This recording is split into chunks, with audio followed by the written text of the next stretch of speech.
Hi everyone. In this video, we will show you how to check timeline on Facebook.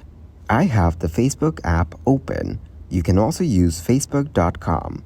First, let's go to your profile. Tap on the menu at the bottom right. Then tap on your profile icon at the top left. Now, I'm on my profile. Scroll down to see your posts and status update box. Right below that is Manage Posts. Tap on it to access your entire timeline, including posts you've been tagged in and those you've published. You can filter by date, person, or privacy settings by tapping the filter button at the top right. You can also choose to see videos or photos. If you want to view someone else's timeline, tap on Feeds. Switch to Friends to see your friends' posts in chronological order. This way, you won't miss any of their updates. If you found this helpful, consider subscribing.